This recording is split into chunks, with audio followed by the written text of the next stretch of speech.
Okay, so the first thing that I have on the list is integrity. In order for us to be good women, we have to exude integrity, and that's just being honest and having strong moral principles. So when you're able to be honest and have moral principles, that says something about you. That says something about your character. That says something about your heart. When you're able to live by morals, right, and you're honest in those morals, it helps us to live a better quality life. It helps us to be more disciplined in what we say and what we do and how we move, who we connect with, where we go, right? So that's that.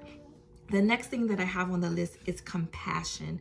That's just the capacity to feel for others, and you are able to take action. When you're able, there's a lot of things and people in the world that can hear, that somebody's going through something, or, they can see somebody going through something and they don't have a care in the world. They don't have a feeling in their body. It's just something that doesn't even say, let me do what I can because I have the means to.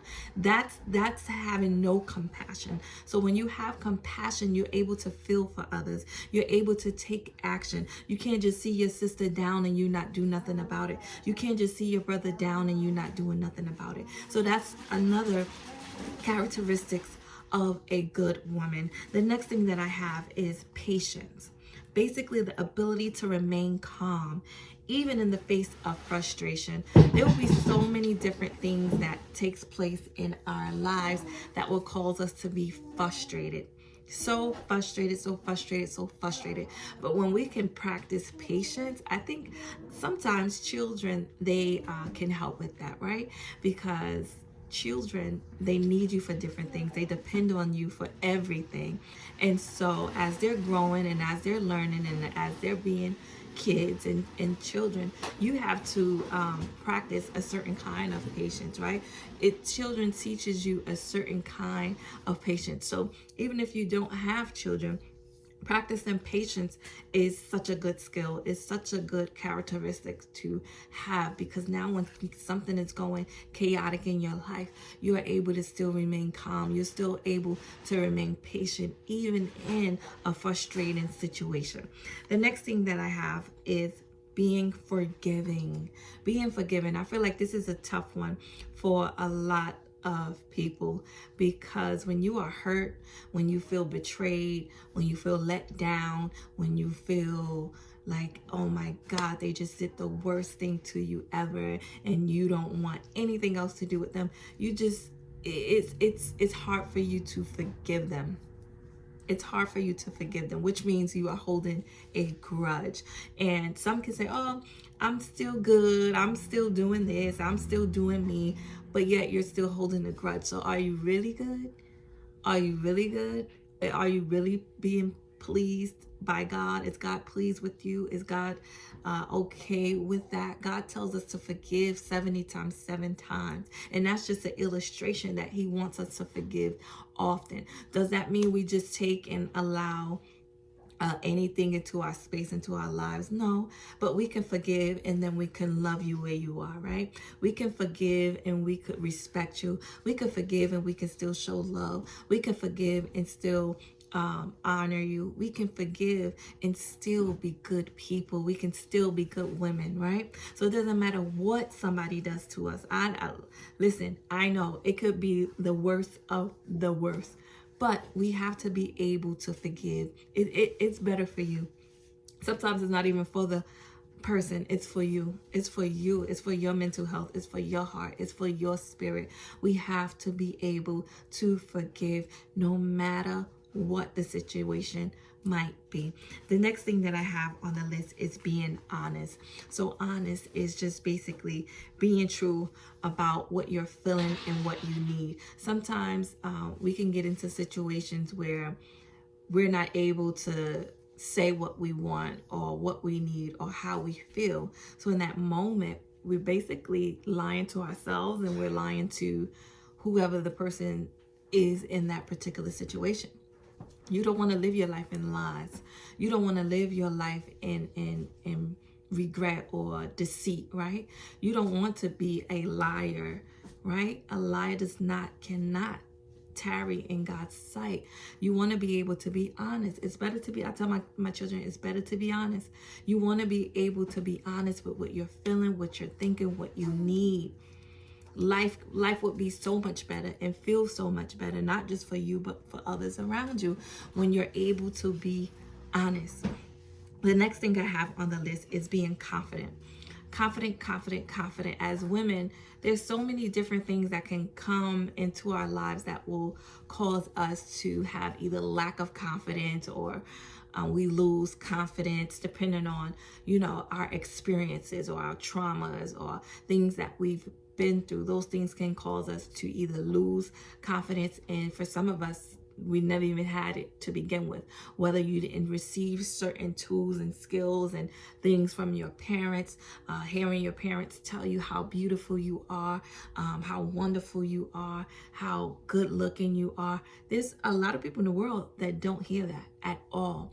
And so now they grow up because they never heard it. So now they act out in the way. You can kind of see certain people and certain actions and qualities in people who probably never heard that you were good looking. It's like they seek attention. They seek that validation piece because they never received it. When you have that confidence in who you are, because you know who God made you to be, you know who God created you to be, you know that He made you fearfully and wonderfully made. He made you in His sight. He made you in His image. So that means anything that He created is good, right? So that means you are good, you are great, you are beautiful, you are wonderful, you are all of that. Once you have confidence and believe in that, having that self-love, there is nobody that can tell you anything different.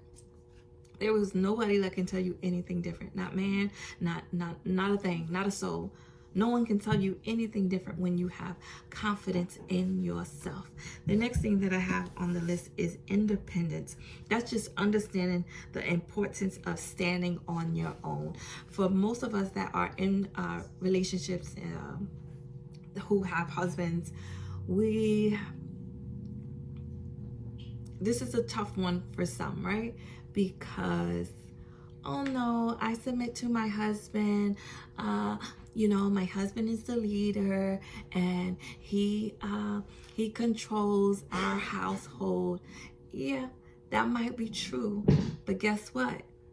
You can still do things that contribute to your household. You can still do things that you're able to stand on your own, right? You can do things, and when I say on your own, the things that you do by yourself, it only adds value to the whole, right? So to the family, to the makeup of the family, right? To the husband, to your children. So being able to have that independency, being able to go out there, whether it's work or whatever it is that you do, whether it's in your business, and you're able to now bring that into your marriage, your family, whatever it might be.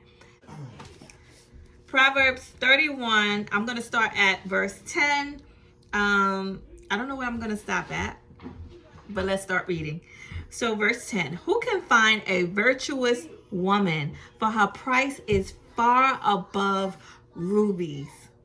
The heart of her husband doeth safely trust in her, so that he shall have no need of spoil. That's exactly what I was trying to tell you guys in my list.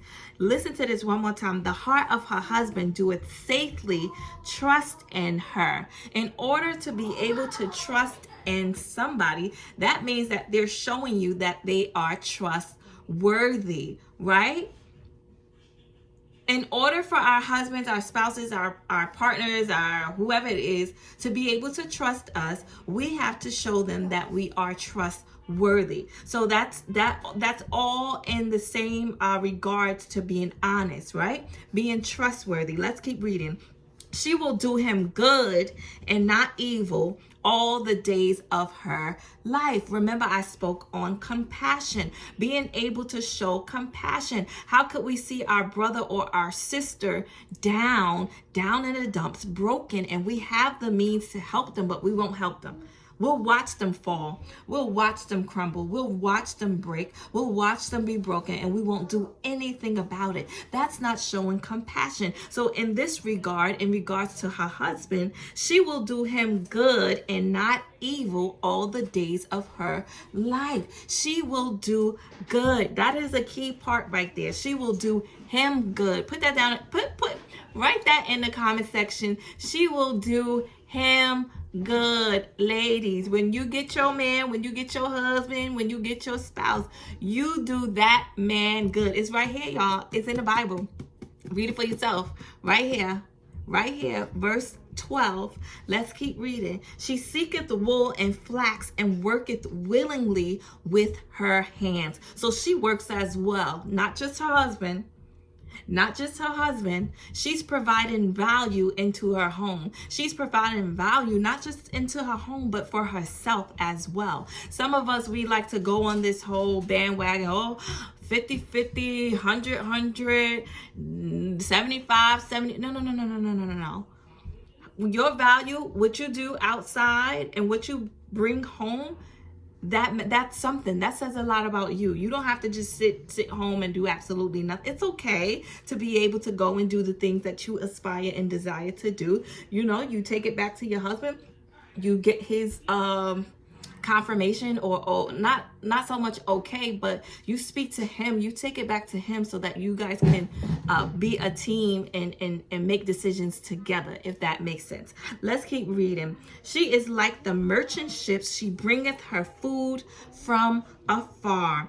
15. She riseth also while it is yet night, and giveth meat to her household and a portion to her maidens. So she don't just give to her household, but she gives to her maidens as well. Being a giver, that is also a characteristic of a good woman. Being able to give, not just to your house, because some of us get selfish and we only want to do for the people that's in our house, and that's just it, and that's just okay. No, but we have to be givers, not just in our house, ladies, even outside of our house, right? Okay, let's keep going. She considereth a field and buyeth it with the fruit of her hands. She planted a vineyard. So this is just still showing she's working. That independency I told you guys about. She's working. She's using her hands to the plow. She's in the vineyard. She buyeth a field, right? Let's just say she's in real estate. She buyeth a field. She's working. She's putting her hands to work. Let's keep going. She girdeth her loins with strength and strengthening her arms. 18. She perceiveth that her merchandise is good. Her candle goeth not out by night. So that means even at night, guess what? When the house is sleeping, mama is up working. Ladies, we're still up working, right? Whatever that looks like to us, because every household is different, but we're making it happen. We're getting it done. The kids is asleep. Let the kids sleep. Okay? Let's keep going. 19. She layeth her hands to the spindle, and her hands hold the distaff. So that's just indicating, for some of us women that sew, or we know how to design clothes, that's what she's doing. She's literally, let's just say she got her own business. She's making clothes, right? 20. She stretcheth out her hand to the poor. Yeah, she reacheth forth her hands to the needy. So that's just showing that compassion again. That's just showing that giving spirit again.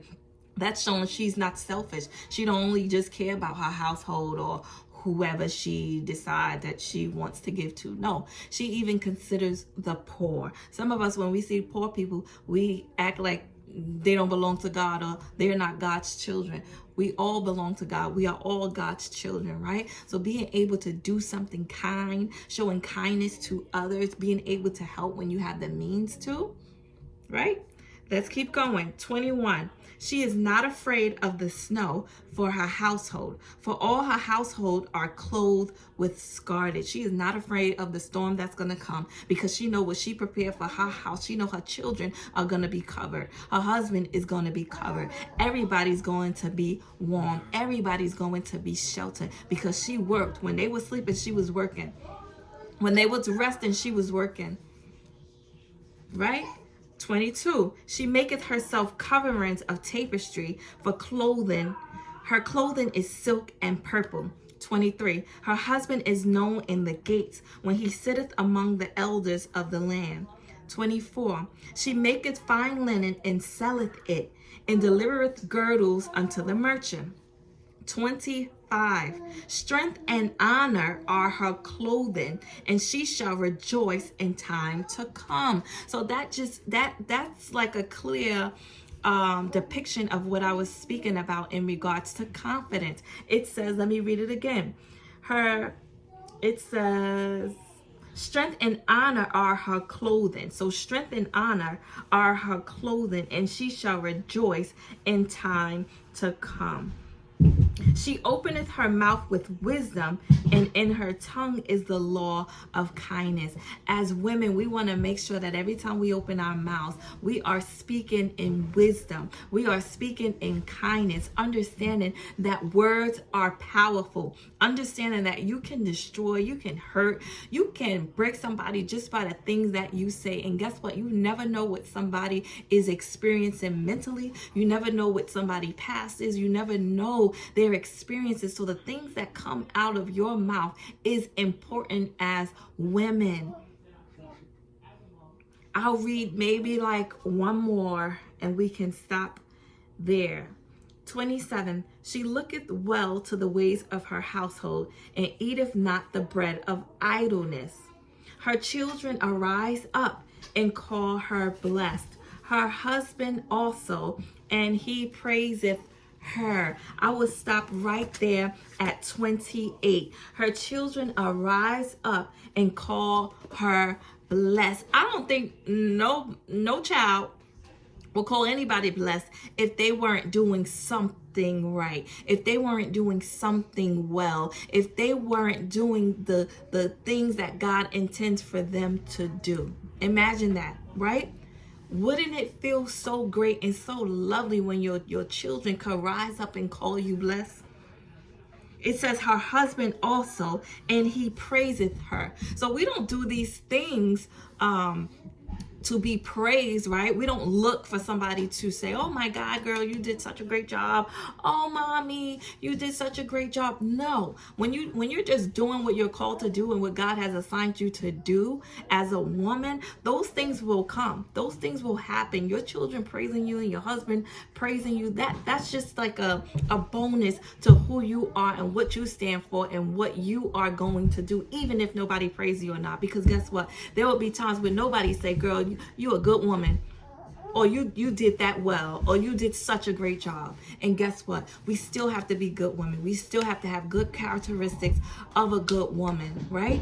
So I pray that this video truly helped you have a clear understanding of a characteristics of a good woman. If you guys want to see a part 2 of this video, because there's so much more that we can dive into, because there's so much more that makes up the quality, the characteristics of a good woman. I love you guys. I love you guys. I love you guys. Be sure to like, comment, and subscribe, and I'll see you on the next video.